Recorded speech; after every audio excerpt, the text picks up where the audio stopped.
Ladies and gentlemen, we welcome you back. As I predicted in the first inning, we'd be dealing with technical difficulties as we don't have the best Wi-Fi set up here. Best setup in general, as you know, from our camera angle. But you should wait and repeat this again because there's still no viewers. I'll let you know when there's like people on this, still no viewers.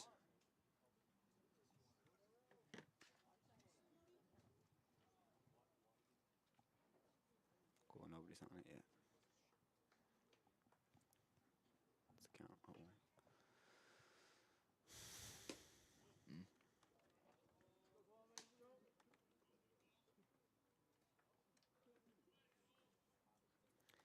Hopefully people figure this out. Oh, there we go. Okay. Well, we welcome you back. Obviously, as I mentioned at the start of the game, we were going to be dealing with some technical difficulties. We just lost the stream, but now we're back up and running. It's a 1-1 count now to Jordan Rogers. Not sure where we cut off. Just to recap what's happened this bottom half of the inning. Jared Quant struck out swinging, the left-handed hitter, designated hitter, and then the manager for the Saints got in an uproar about something, which we then found out was a woman in the bleachers behind us had her flashlight on her phone on because she was reading a book in the stands. As that one misses down, but Francisco blocks it there. And then Richie Morales hit a ball straight down that Connor and myself both thought didn't go off his foot, but Sammy and Josh both did in the home plate umpire. Don't lie on my name here. I didn't say You just said the umpire whether made the it call. went you off just- him. you just- I said it you was a noticed foul him ball raise because his the hand. umpire immediately threw his hands up. Josh, I can't see what you're pointing at, so you're going to have to tell I the stream didn't- just like I me. don't know. I just missed the runner. That one's rolled over. Durfee uses nice play. that full Got frame. him. No, got him. He got him. What a play, Brendan Durfee. A good job there, too, by Cole Ketchum to get over. But anyways, on the Morales at bat, he fouled one straight. Well, he hit one straight down that the home plate umpire instantly ruled a foul ball. But it didn't look like to myself He or didn't Connor. say. He didn't say with authority there was foul no- ball. Put He his just hands up, put his hands up. There was no verbal foul ball signal, and Brady Francisco came off from behind the plate to make the out, and then they ended up ruling it a foul ball, and then it was an 0-2 count to Morales, and then Morales got grazed by a pitch, and then he got on first. Now he's at second because of the ground out from Jordan Rogers. But there's 2 outs as Jordan Alvarez steps in. So foul that one back. And also it's Cole Ketchum still on the mound. As I don't know if my part where I said we expected for Jackson Jordan to be pitching this inning was in the stream before it ended, but that was our expectation. As when Sammy originally went down to the bullpen, he was told that It was also a one-run game. Jackson was warming. Everything that you said has been in the stream. We missed one batter. That one misses up. 1-1 now. Ketchum looking to get out of it.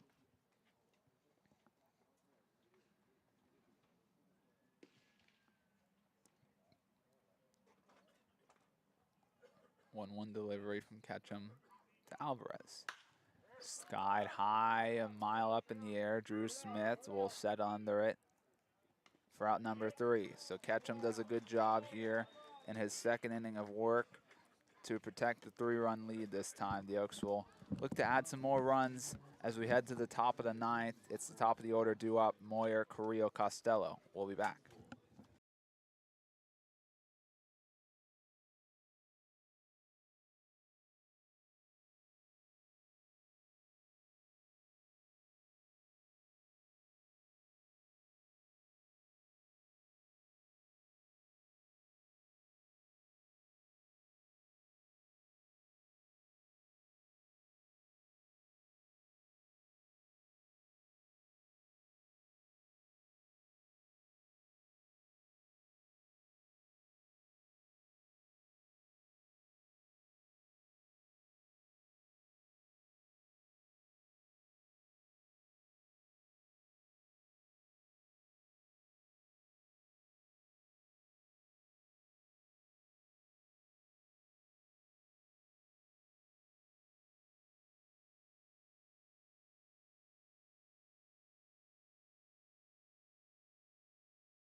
We'll welcome you back now here. Top of the ninth. The Oaks will get their 5th time through the order, started by Mac Moyer. Mac today is 1 for 3 with a double, but more important than that double is the sacrifice bunt that led to the triple from Carrillo that drove in 2 runs and then allowed Carrillo to come home on the throwing error. And we'll see if the top of the order can table a few more runs. And we'll see, obviously, Jackson Jordan warming up. Jackson Jordan kind of seen as the closer at this point for the Oaks, more than halfway through the summer. But if they get it past this 7-4 lead, maybe they catch him out there for a 3rd inning of relief and maybe let him get the long-term save. Well, Mac Moyer will step in now with YMCA still playing. There, we'll have it cut off now. First pitch to Moyer. Fastball misses away.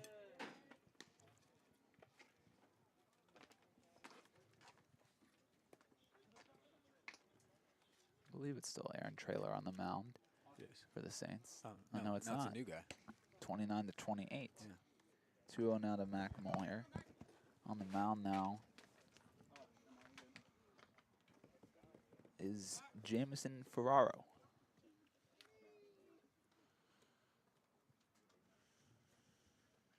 To Moyer, gets the bottom part of the zone.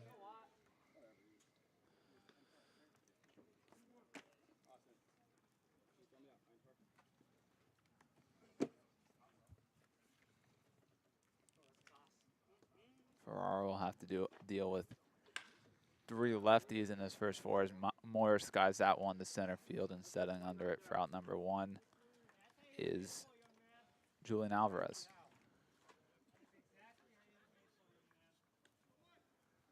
So bring up Austin Carrillo. Carrillo struck out looking in the first, then got hit by a pitch on the elbow and came around to score in the 3rd, then lined out on a well-struck ball in the 6th, and then he had a 2-run triple that he scored on a throwing error last inning, not last inning, sorry, in the 7th.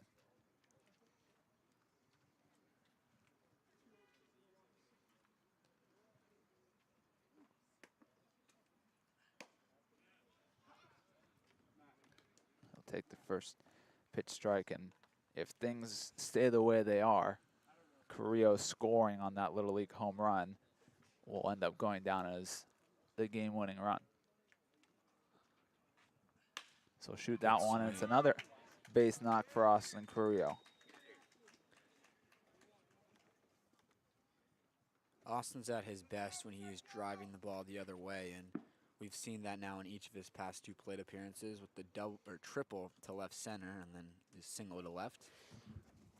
Just taking it where it's pitched. So bring up Jack Costello. Costello looking to keep his hot bat going. 3 for 4 today. 2 singles and a 2-run double in between those 2. Grounded out in his last at bat.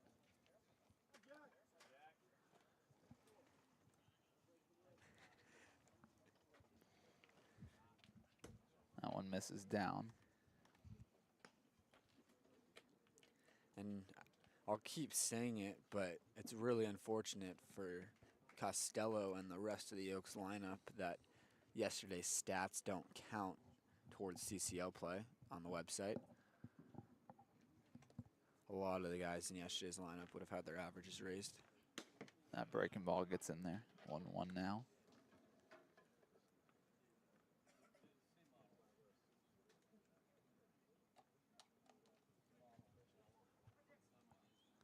Costello steps in.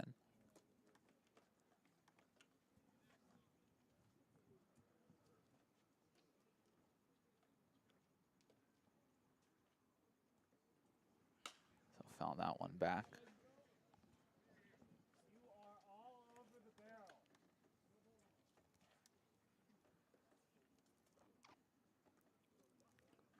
One, 2 now.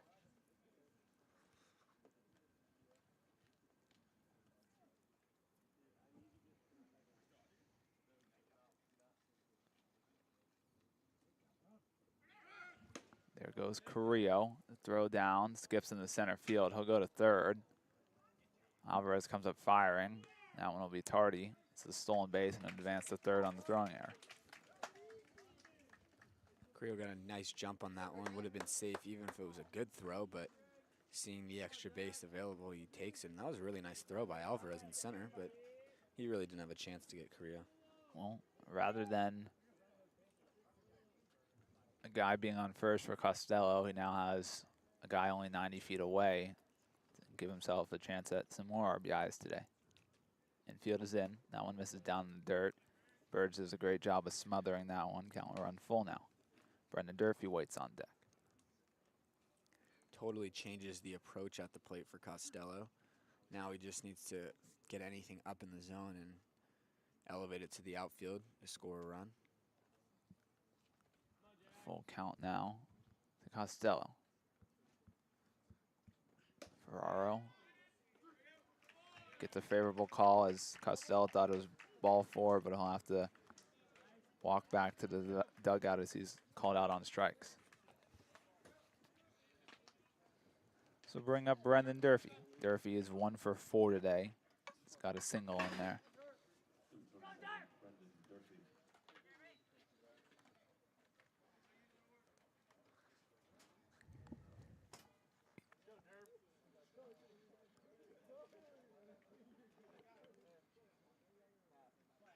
Durfee gets well underneath that one, skies it out towards shallow right. Well, actually, it was at second base. I couldn't even see it. Second base. Either way, it ends the inning as the Oaks will have a 3-run lead heading into the bottom of the ninth. And I'll say it again. The expectation, Jackson Jordan will be taking the mound here. We'll be back.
We'll welcome you back here, bottom 9. The Oaks 3 outs away, and they go to their closer. The man they call Big Red, Jackson Jordan, will take the mound now for the Oaks.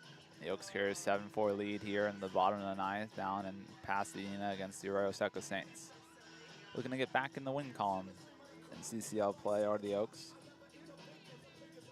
Their last win was Friday night down in Orange County against the Riptide. It was a big 15-11 contest, took nearly 4 hours.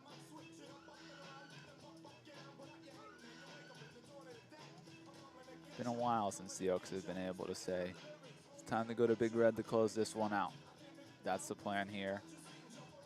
Gave him a couple insurance runs in the 8th.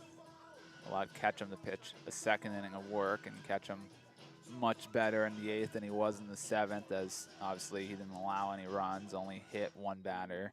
That really should have been out before he even got hit by that pitch. So bring up Connor Bradshaw for his second plate appearance since he came in at pinch hitter for Blessinger back in the 7th. He walked and came around to score in the 7th.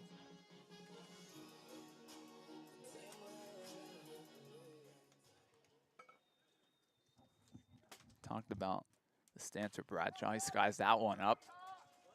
Drew Smith is going to settle under it, and it's going to go off his glove. As Bradshaw's going to reach via the air to start off the inning. That one was hit quite high up in the air. And Smith thought he was underneath it, and it just drifted at the last second away from him. And that's going to be a tough one, as it looked like it was going to be a first pitch out for Jackson Jordan out of the bullpen, but instead now there's a runner on first with nobody out. First pitch fastball in there for a strike to Kite McDonald. McDonald 1 for 4 today. Singled in the first, bunt singled in the third, struck out swinging in the fifth, and popped out to Durfee in foul territory in the seventh.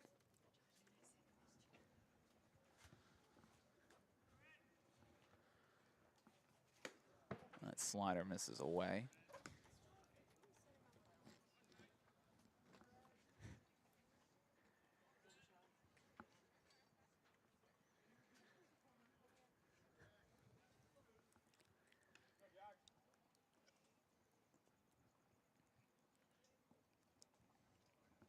One now. Jordan delivers. That fastball misses away. 2-1 now.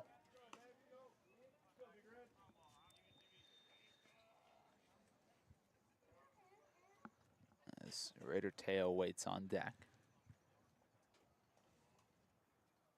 2-1. Francisco gives a sign to Jordan. Looks over at first, comes set, delivers.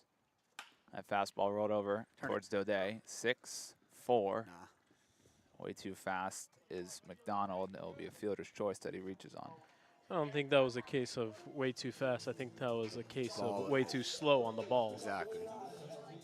The ball wasn't hit hard by any metric. Kite McDonald is a threat on the base pass. He stole second back in the first.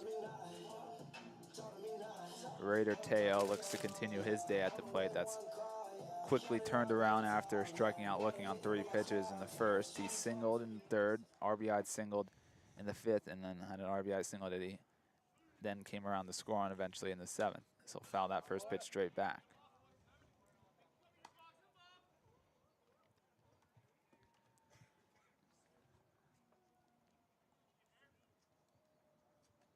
Jackson Jordan, just a ground ball away from ending this ball game.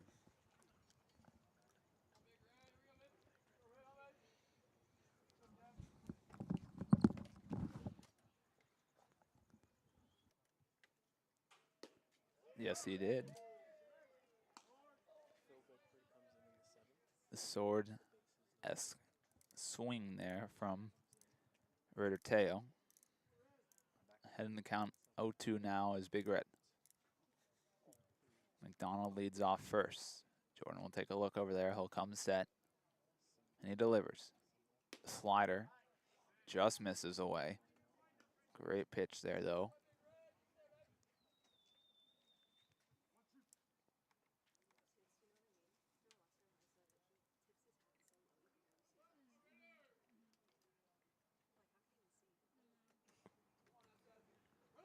Runner goes, that one shot.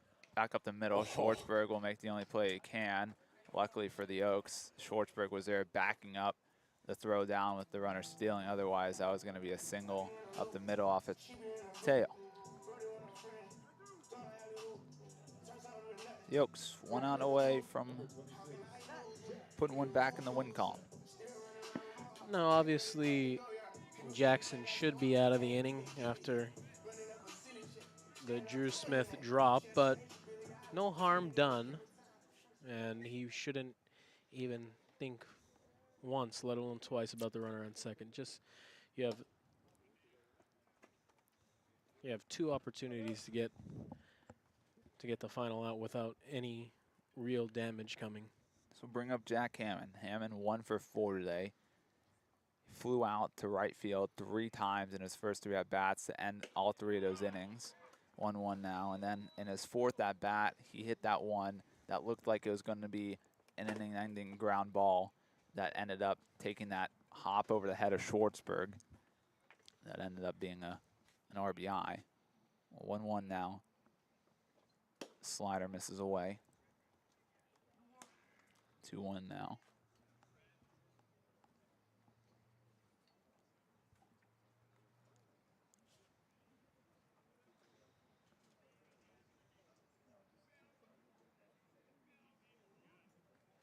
That one fouled straight back. Count evens up at 2 to Hammond.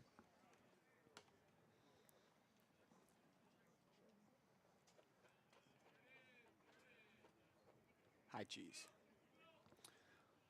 Yep. That's what I throw Yep. right here. 2-2 now.